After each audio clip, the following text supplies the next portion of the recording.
नमस्कार, मैं हूं ब्रजेश चौक से और आज अनादि विशेष में बात बवाल वाले बोल पर। जी हां, मध्य प्रदेश के पूर्व मुख्यमंत्री दिग्विजय सिंह जब भी बोलते हैं तो बवाल हो जाता है। एक बार वे फिर सक्रिय हैं और उनके ट्वीट बवाल मचाए हुए। लंबे समय से खामोश दिग्विजय सिंह ने अचानक एक के बाद एक ट्वीट कर राजनीतिक गलियारों में हलचल मचा दी है। राम मंदिर ट्रस्ट के कथित घोटाले का मामला हो या फिर तालिबान नेताओं से गुपचुप अफसरों की मुलाकात या फिर मध्य प्रदेश में हुए रिकॉर्ड वैक्सीनेशन पर सवाल, दिग्विजय देश और प्रदेश दोनों ही सरकारों से मोर्चा लड़ा रहे हैं। लेकिन इससे पहले दिग्गी राजा ने खामोशी ओढ़ रखी थी, चाहे फिर पूर्व मुख्यमंत्री कमलनाथ पर केस दर्ज होने का मामला हो या पूर्व नेता प्रतिपक्ष अजय सिंह और कमलनाथ के बीच तकरार या फिर अरुण यादव के प्रदेश कांग्रेस अध्यक्ष के खिलाफ मोर्चा खोलने की बात। आखिर अब अचानक उनकी सक्रियता के क्या मायने हैं? क्या पूर्व मुख्यमंत्री कमलनाथ की दिल्ली में बढ़ती सक्रियता और प्रदेश में एक्टिव होने पर दिग्विजय पीछे छूटते दिख रहे थे? कमलनाथ के एनसीपी प्रमुख शरद पवार से मुलाकात और इससे पहले राजस्थान में गहलोत और पायलट के बीच समन्वय बनाने की जिम्मेदारी मिलने से दिग्विजय विचलित हैं। क्या उन्हें डर है कि कमलनाथ कमजोर नहीं बल्कि ताकतवर होकर रहे हैं? उनकी सक्रियता से किसे नफा और किसे नुकसान होगा? तो बवाल पर बोल पर चर्चा शुरू करें उससे पहले देखिए रिपोर्ट।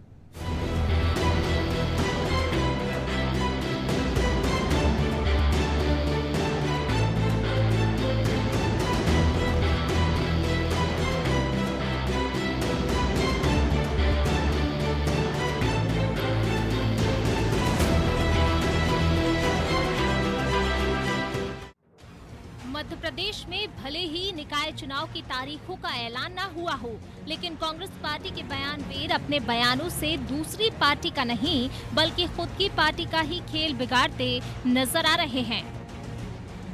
एक तरफ पीसीसी चीफ और पूर्व मुख्यमंत्री कमलनाथ अन्य दलों के नेताओं से मुलाकात कर प्रदेश में कांग्रेस की वापसी और केंद्र की राजनीति में अपना नया मुकाम तलाशने की कोशिश कर रहे हैं।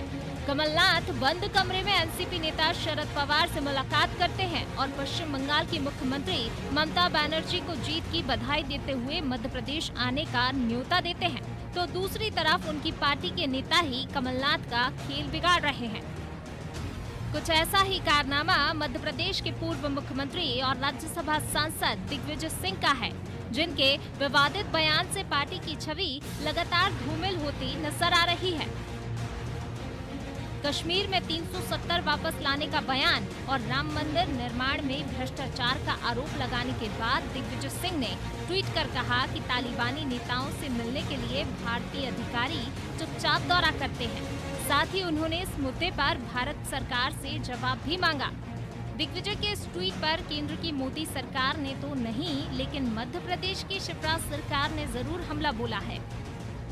प्रदेश के मुख्यमंत्री शिवराज सिंह चौहान ने पलटवार करते हुए कहा कि दिग्विजय सिंह की मानसिकता ही तालिबानी है। और उनकी मानसिकता ही तालिबानी है भाई, और उनकी मानसिकता ही तालिबानी है भाई।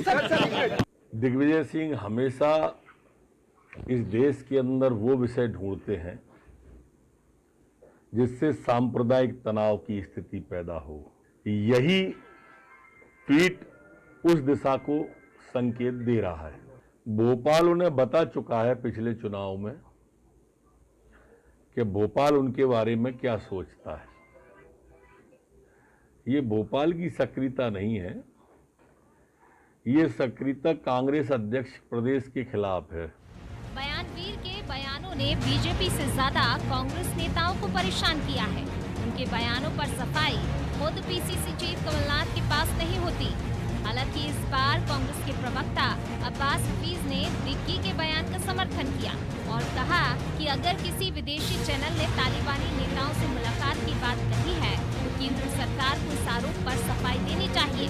साथ ही उन्होंने प्रदेश सरकार के मंत्रियों पर भी निशाना साधा है। देखिए, अंतर्राष्ट्रीय प्रेस के अंदर छपा है कि विदेश मंत्रालय जो भारत सरकार का है उसने गुपचुप मीटिंग करी है एक दूसरे देश के अंदर जाके तालिबान से। तो आज इस पे सफाई मांगी है। दिग्विजय सिंह जी ने कहा है कि सरकार का वक्तव्य आना चाहिए कि सरकार स्पष्ट करे कि वो क्या था, क्या उन्होंने मीटिंग करी है, नहीं करी है तो किस मजबूरी में की है। जिन तालिबान को आज हम सब देखते हैं कि वो किस तरह से मानवता के अंदर काम करते हैं, मानवता के खिलाफ काम कर चुके हैं, और भारत सरकार का स्पष्ट था कि उनके साथ कोई बातचीत नहीं थी। तो अगर बातचीत की है तो किन परिस्थितियों में की है, गुपचुप क्यों है? बीबीसी ने छापा है तो उसका क्या वजह है, उसके ऊपर सरकार का वक्तव्य आना चाहिए। सरकार की खामोशी जो है बहुत सारी जो है कंफ्यूजन को उत्पन्न करती है, वो गलत होता है। विदेश मंत्रालय की बात है, विदेश मंत्रालय जवाब देगा। यहाँ के मध्य प्रदेश का कोई मंत्री उसके ऊपर क्या टिप्पणी करेगा? उनको समझ में नहीं आएगा, उनको खुद पता नहीं होगा कि ऊपर उनकी केंद्र में बैठी सरकार क्या कर रही है जो पूरे देश चला रही है। मुझे लगता है इसमें प्रदेश के मंत्रियों को तो बोलना चाहिए नहीं, स्पष्टीकरण देने के लिए जो विदेश मंत्रालय है वो दे।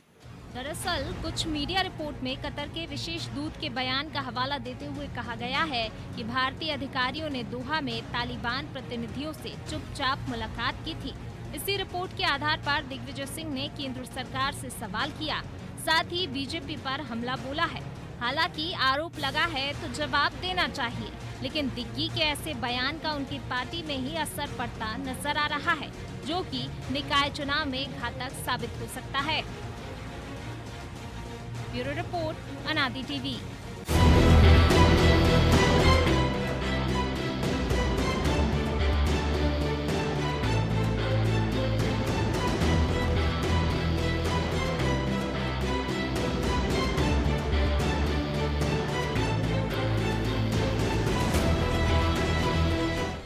बयानबाजी ऐसी होना चाहिए जिससे कि विपक्षी पार्टी को नुकसान हो, लेकिन दिग्विजय सिंह के बयान विपक्ष नहीं, खुद की पार्टी को ही नुकसान पहुंचा रहा है। तो बवाल वाले बोल पर चर्चा के लिए हमारे साथ मौजूद हैं वरिष्ठ पत्रकार रंजन श्रीवास्तव, कांग्रेस से डॉक्टर राम पांडे और भाजपा से गोविंद मालू जी। शुरुआत रंजन जी आपसे। दिग्विजय सिंह जो बोलते हैं वो सोच समझकर बोलते हैं, वैसे तो बड़े चतुर नेता कहलाते हैं, तो क्या वैसे ही फ्लो में बोल जाते हैं, चर्चा में रहने के लिए बोलते हैं? कैसे देखते हैं आप? देखिए, बहुत परिपक्व पॉलिटिशियन है, अब बिल्कुल। उनके बारे में तो डाउट नहीं है। 2 बार सीएम रह चुके यहाँ पे, एमपी रह चुके, मेरे रह चुके, और मध्य प्रदेश की पॉलिटिक्स में उनका स्थान है, ना केवल मध्य प्रदेश की पॉलिटिक्स में, कांग्रेस की पॉलिटिक्स में भी।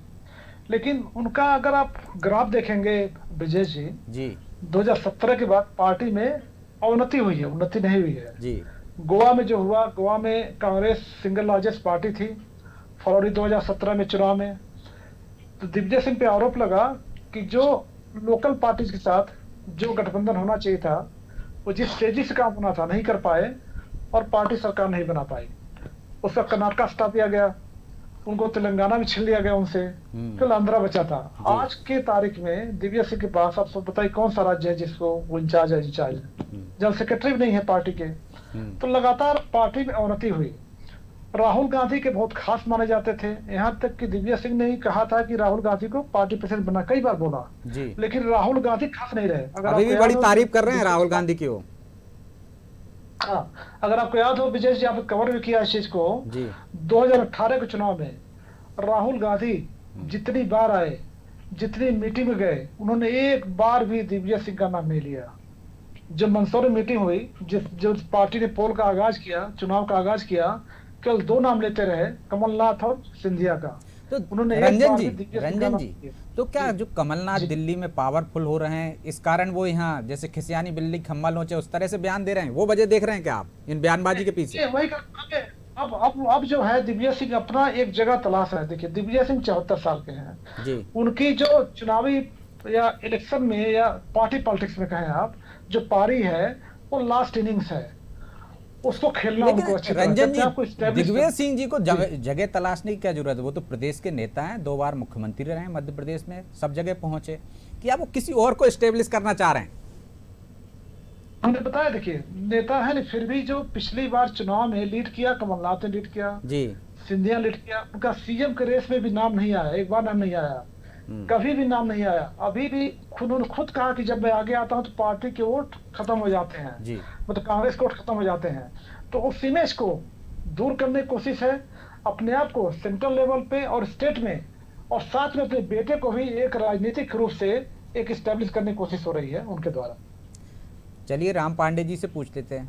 पांडे जी, क्या दिग्विजय सिंह कांग्रेस को ही नुकसान पहुंचाते हैं या अपने बेटे को आगे लाना चाहते हैं? जी, मैं ये पूछना चाह रहा हूँ, क्या मीडिया झूठी खबरें फैलाता है? मीडिया झूठ बोलता है? क्या बीबीसी दुनिया का विश्व स्तरीय चैनल नहीं है? जब नंबर 1 का दुनिया का बीबीसी न्यूज चैनल है, ये उसकी खबर है। उसकी खबर को दिग्विजय सिंह जी ने बताया है, पूछा है सवाल, तो बीबीसी का नाम कोई नहीं ले रहा है, मीडिया का नाम कोई नहीं ले रहा है कि ये मीडिया की खबर है। इस बात पर चर्चा हो रही है कि दिग्विजय सिंह जी ने बोला है, ये बीबीसी न्यूज की खबर है। और यदि तालिबान से विदेश मंत्रालय के अधिकारी मिल रहे हैं तो आप बता दीजिए मुलाकात हुई है, और नहीं मुलाकात हुई है तो आप मना कर दीजिए। इसमें इतना बवंडर खड़ा करने की क्या जरूरत है? ये तो मीडिया की खबर है, ना तो दिग्विजय सिंह तालिबान से मिलने गए हैं। ठीक है, जो लोग मिलने के लिए गए हैं, जिनका नाम आ रहा है, उनको स्पष्टीकरण देना चाहिए। और डाउट इसलिए जाता है कि पठानकोट हमला हुआ था, वहां हमारे सैनिक मारे गए थे, और पाकिस्तान से जो टीम आई थी वो आईएसआई की टीम आई थी, और हमारी मोदी सरकार ने उसको जांच का अधिकार दिया था। तो जब आईएसआई की टीम पठानकोट के हमले की जांच करने के लिए आ सकती है, तो विदेश मंत्रालय के लोग तालिबान से मिल सकते हैं। पीडीपी जो पार्टी है हमेशा पाकिस्तान समर्थक रही है, और उसने हमेशा पाकिस्तान का समर्थन जब किया पांडे है। जी, PDP के जब साथ- केंद्र सरकार लचीला रवैया अपना रही अफगानिस्तान को लेकर और वो तालिबान से बात कर, इससे पहले भी जब तालिबान का और अमेरिका का समझौता हुआ था तब वहां पे भारत के प्रतिनिधि मौजूद थे। तो यदि तालिबान से बात हो भी रही है तो उसमें आपत्ति क्या है? राष्ट्रद्रोह कैसे हो गया? वो तालिबान भी तो एक हिस्से में जी जी, वो बीजेपी यदि दाऊद के साथ भी कंप्रोमाइज करती है, आतंकवादियों के साथ भी कंप्रोमाइज करती है, तो वो राष्ट्रप्रेम होता है। यदि हमारे पत्रकार बंधु विपक्ष कांग्रेस कोई सवाल पूछेगी तो वो राष्ट्र होता है। बीजेपी यदि पीडीपी के साथ गठबंधन बनाएगी तो वो राष्ट्र प्रेम होगा। बीजेपी यदि कसाब का समर्थन करेगी तो वो राष्ट्र प्रेम ही कहलाएगा। बीजेपी आतंकवादियों का समर्थन करेगी तो वो राष्ट्र प्रेम कहलाएगा। राष्ट्रद्रोह तो वो कहलाता है जो हमारे देश के बुद्धिजीवी सवाल पूछते हैं और उनको जेल में डाल दिया जाता है, और वो सारे के सारे सुप्रीम कोर्ट से छूट जाते हैं। सारे के सारे 99.99% जिन पर राजद्रोह और राष्ट्रद्रोह मोदी सरकार में लगा है, सारे लोग छूट रहे हैं। आपके ही विनोद दुआजी, जिन पर राष्ट्रद्रोह का केस लगाया गया था, विनोद दुआजी को भी कोर्ट ने बरी कर दिया गया है। तो ये जो करेंगे वो राष्ट्र प्रेम है। ये यदि कुछ भी करें, 40 लाख लोग मर चुके हैं, दुनिया की आबादी आधी के आधे लोग हिंदुस्तान में मरे हैं, 20 लाख लोग मध्य प्रदेश में, ये सब राष्ट्र प्रेम है।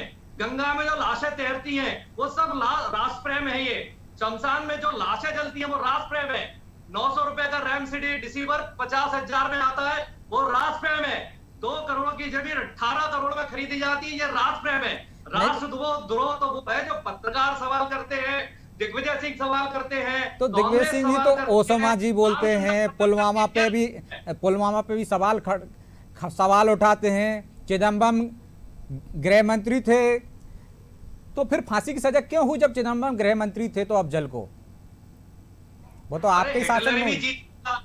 अरे हिटलर भी लगातार जीतता था।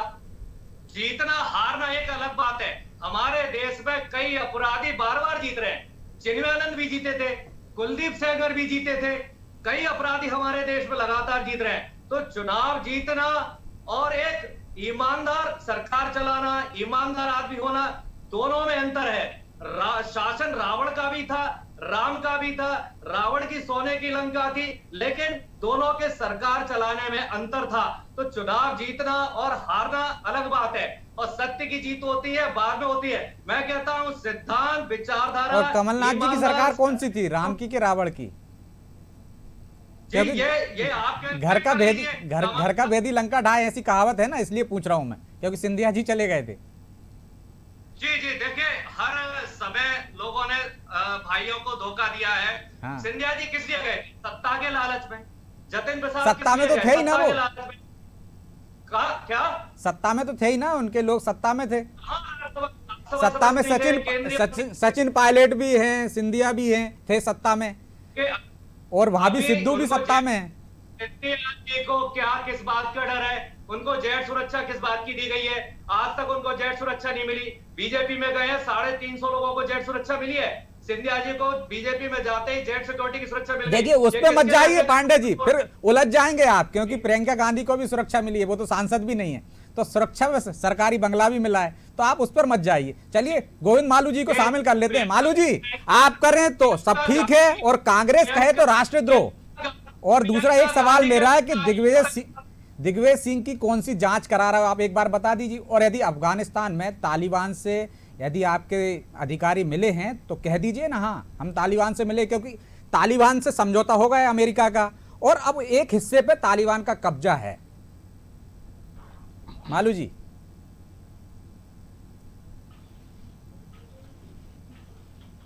मालू जी, मालू जी का चेहरा भी फ्रीज हो गया, आवाज भी नहीं आ रही। मालू जी आप हमें सुन पा रहे हैं?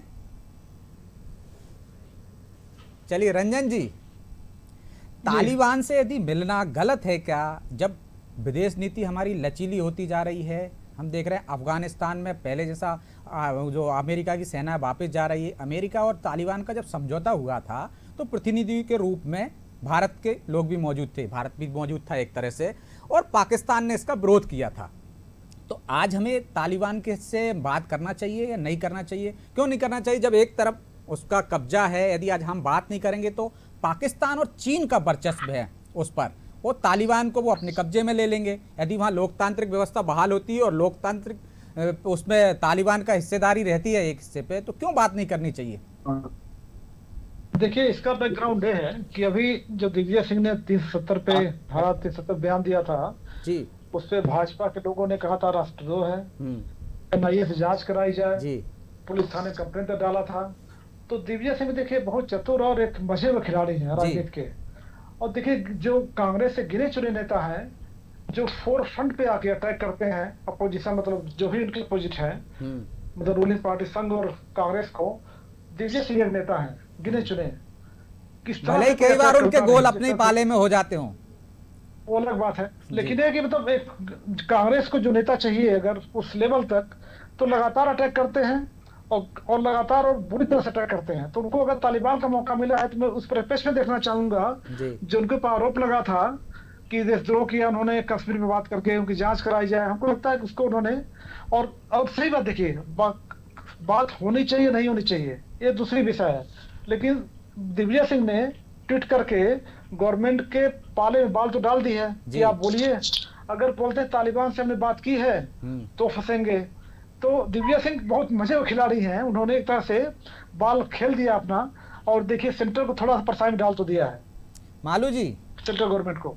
एक तो पांडे जी कह रहे थे कि जब आप कहें तो सब ठीक है और विपक्ष से कोई बोले, मीडिया बोले तो राष्ट्रद्रोह हो जाता है। तो आप एक तो राष्ट्रद्रोह वाली बात पे कि ये बोलते तो राष्ट्रद्रोह, और दूसरा जब तालिबान से मिल ही लिए हैं तो स्पष्ट क्यों नहीं कर देती केंद्र सरकार का, हाँ मुलाकात हुई हमसे, एक पक्ष से बात कर रहे हैं हम।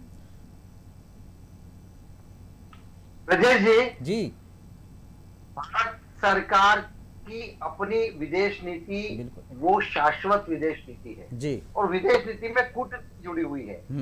हर चीज भारत की सुरक्षा, संप्रभुता और रक्षा आवश्यकताओं के मद्देनजर उजागर करना आवश्यक नहीं है। ये कोई सरकार से सरकार के बीच में, और चूंकि अफगानिस्तान से हमारे संबंध है, अफगानिस्तान की सरकार में हम तालिबान के हस्तक्षेप को बर्दाश्त नहीं करते। सवाल तो जब खड़ा होता है जब एक कथित तालिबानी मुल्ला जाइफ को 2012 में गोवा फीस्ट में हम हमारे उस तत्कालीन मंत्री, गृह मंत्री तत्कालीन चिदम्बरम, तो उनको वीजा कैसे दे देते हैं और क्यों आते हैं वो यहाँ? अच्छा मालू जी ये बताइए, ये विदेश नीति का मामला है ना, विदेश नीति का मामला है ना। यदि दिग्विजय सिंह ने कुछ बोला है, मालू जी तालिबान के मामले में भारत की विदेश नीति स्पष्ट है, अफगानिस्तान के मामले में भारत की विदेश नीति बिल्कुल स्पष्ट है ना, इसमें कोई भी गतियाना नहीं है, इसमें कोई हिडन एजेंडा नहीं है और इसमें कुछ भी नहीं है। हम तो हमारे सुरक्षा के मद्देनजर, हमारी नीति के मद्देनजर हम जो भी काम करते हैं कूटनीति के तहत करते हैं, लेकिन मुद्दा और हमारा जो स्टैंड है वो अपनी जगह स्पष्ट है। लेकिन मालू जी देखिए सुनिए तो मेरी बात तो सुनिए, यदि विदेश नीति का मामला है तो ये विदेश मंत्री पे और विदेश मंत्रालय पे छोड़ देना चाहिए था। यदि दिग्विजय सिंह ने कोई ट्वीट कर दिया तो आपके छोटे बड़े नेता उनके पीछे लठ लेके क्यों पड़ गए हैं? बोल देते इसलिए पड़ गए हैं कि दिग्विजय सिंह पाकिस्तान की भाषा बोलते हैं। दिग्विजय सिंह हमेशा इस्लामिक आतंकवादियों की भाषा बोलते हैं और उनका एजेंडा वोट बैंक का है, भारत से संबंध नहीं है। भारतीय शासन वो एक स्टेट नीति के तहत चलता है, एक सुविचारित भारत की जो नीति है उसके तहत चलता है। उसमें पार्टी का सवाल नहीं है। पार्टी की तो जो स्टैंड है, वो पार्टी का जो अपना कमिटमेंट है वो अपनी जगह है, और हमारी रीति नीति भी स्पष्ट है। हम कभी वोट बैंक की राजनीति नहीं करते। हम तो हमेशा से इस्लामिक आतंकवाद के विरोध में रहे हैं, और हमने कोई भी ऐसा काम नहीं किया। वोट बैंक के लिए तो कश्मीर को इन्होंने गिरवी रख दिया पाकिस्तान के हाथों। वहां पर कभी भी 370 को हटाने की बात करें तब भी इनको तकलीफ होती थी, लेकिन भारतीय सरकार ने माननीय नरेंद्र मोदी जी के नेतृत्व में उसको इतने बड़े काम को अंजाम दिया।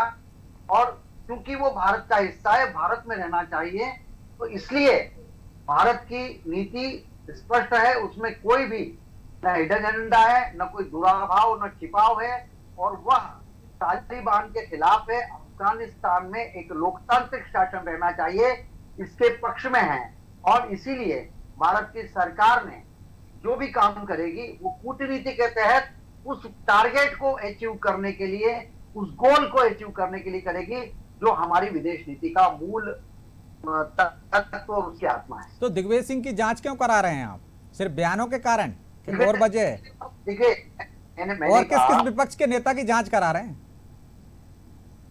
जो व्यक्ति इन नीतियों के खिलाफ जाकर किसी विदेशी ताकतों की मदद करेगा, उनके बयानों से भारत के हितों के खिलाफ यदि कोई काम हो रहा है तो उनकी जांच की जानी चाहिए।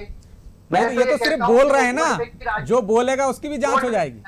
को मध्य प्रदेश में उस समय जब दिग्विजय सिंह सरकार में थे तब कैसे एंट्री मिली, कैसे हथियार कांड हुआ झिरंझिया का, आर खान कौन थे, ये उस समय के प्रश्न थे जिसका जनता ने जवाब 2003 में उनको दे दिया।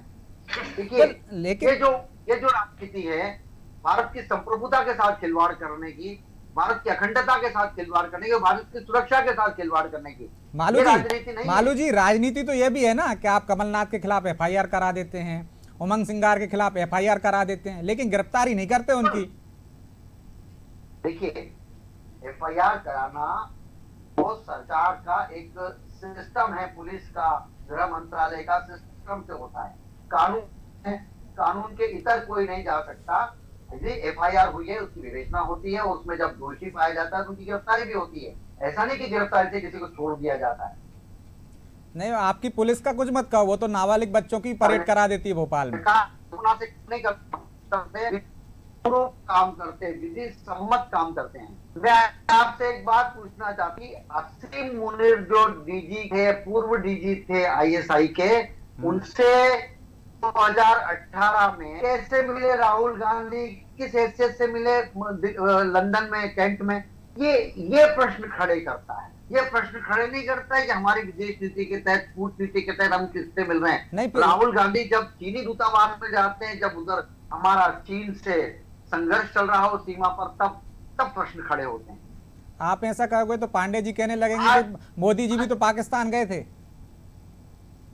तो गए थे तो कूटनीति के तहत गए थे। हम क्या पड़ोसियों से रिश्ते अच्छे नहीं रखना चाहते? हमारा हम विश्व में हमारे परिदृश्य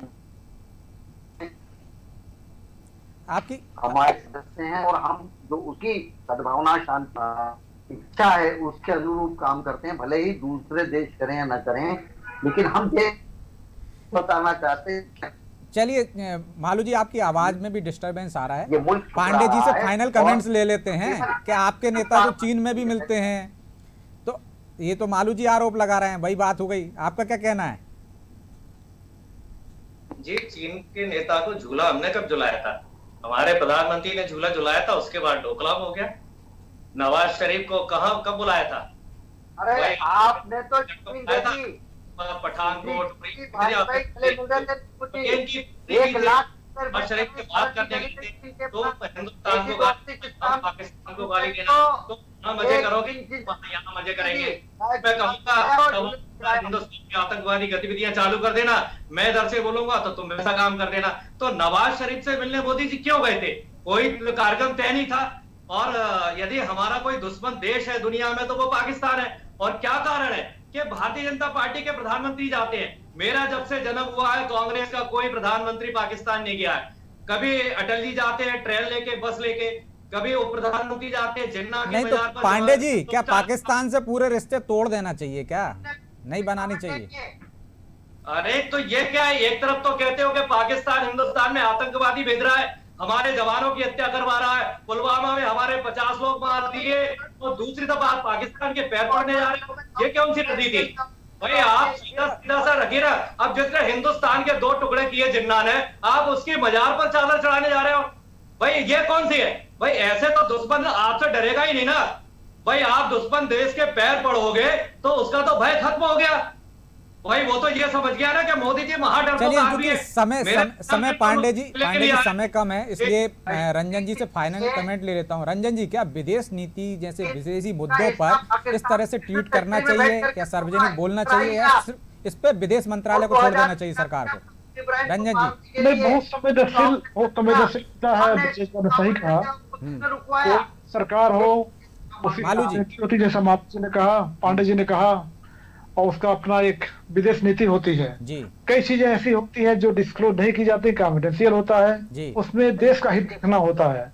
लेकिन कोई भी पक्ष हो, चाहे बीजेपी हो, कांग्रेस पे करे या कांग्रेस बीजेपी पे करे, तो एक थिन लाइन होती है, उसको क्रॉस करना ठीक नहीं रहता है। मतलब बोलिए, आप तोल मोल के बोलिए, ऐसा है सीधा सीधा तो जी, क्योंकि पूरे देश का पूरा सुरक्षा संप्रभुता पे डिपेंड करता है।